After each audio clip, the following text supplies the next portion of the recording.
नूह अलैहिस्सलाम की कहानी। अल्लाह ने लंबे समय तक मानवता के लिए विभिन्न अगुवाओं और दूतों को भेजा है। वास्तव में यह संख्या हमारी कल्पना से कहीं अधिक बड़ी हो सकती है। फिर भी अल्लाह ने कुरान में लगभग 25 अगुवाओं का ही उल्लेख किया है, और मोहम्मद PBUH उनमें से अंतिम हैं। अल्लाह ने कुरान में जिन असंख्य अगुवाओं की चर्चा की है, उनमें पैगंबर नूह ईस भी शामिल हैं, जो कुरान में उल्लिखित पहले अगुवाओं में से एक हैं जिन्हें अल्लाह ने मनुष्यों के लिए भेजा था। कुरान में वह आदम ईस के बाद अगले पैगंबर हैं। अल्लाह ने उसे लोगों के पास भेजा क्योंकि वे मूर्ति पूजा में संलग्न होने लगे थे। आदम स के वंशजों में से कुछ लोग धर्मी थे, हालांकि उनमें से कई सीधे रास्ते से भटक गए और शैतान को उन पर प्रभाव डालने दिया। उन्होंने अपनी रचना के उद्देश्य का ही खंडन किया क्योंकि वे अल्लाह के अलावा अन्य प्राणियों की पूजा करने लगे। नूह स इन लोगों के पास गए और उन्हें लंबे समय तक उपदेश दिया। अल्लाह ने कुरान में यहाँ तक कहा है कि पैगंबर ने 950 वर्षों तक अपने लोगों को उपदेश दिया। हालांकि उनके लोग अपने अविश्वास पर अड़े हुए थे और इसलिए अल्लाह की सजा उनके लिए हुई, जो वास्तव में एक कठोर परिस्थिति थी। नूह ईस ने बार बार अपने लोगों को मूर्ति पूजा छोड़ने के लिए मनाने की कोशिश की। उन्होंने उन्हें उनके भगवान और अल्लाह की पूजा करने के उनके कर्तव्य की याद दिलाई। फिर उसने उन्हें दर्दनाक यातना की चेतावनी दी यदि वे अपनी बुरी आदतों से बाज नहीं आए। वे उसे गंभीरता से नहीं लेते थे, उसके सुझावों को हंसी में उड़ा देते थे। उन्होंने बमुश्किल ही उनके प्रयासों को स्वीकार किया। समुदाय के केवल कुछ गरीब और कमजोर लोगों ने ही अल्लाह की पूजा करने के आह्वान को स्वीकार किया।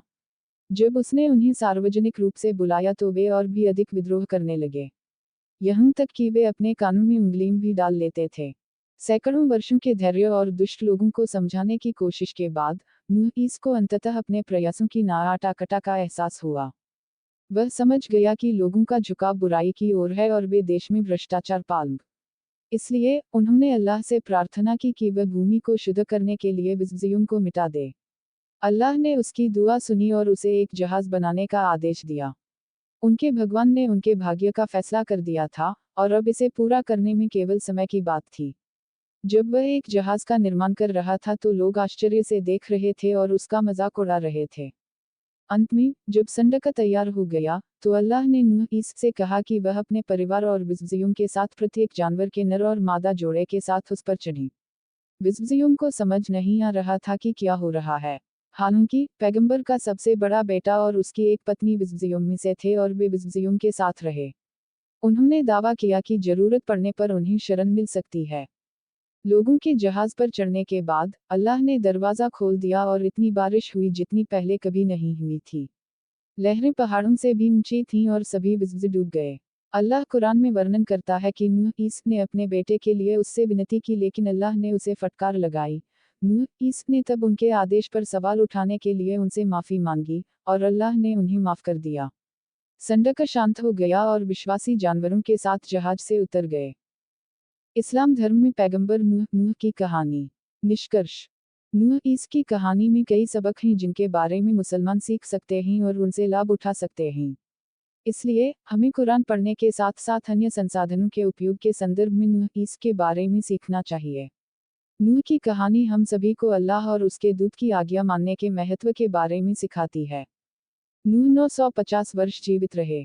बाढ़ के 350 वर्ष बाद 950 वर्ष की आयु में नूह की मृत्यु हो गई, जो अत्यंत लंबे समय तक जीवित रहने वाले इंटेडिलुवियन पिटाजट्टोम में से अंतिम था।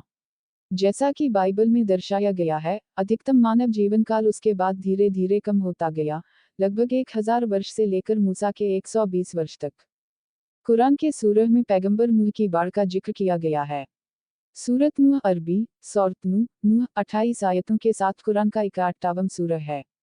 यह इस्लामी पैगंबर नूह और उनकी शिकायत के बारे में है कि उनके लोगों ने नूह के माध्यम से अल्लाह द्वारा दी गई सभी चेतावनियों को अस्वीकार कर दिया।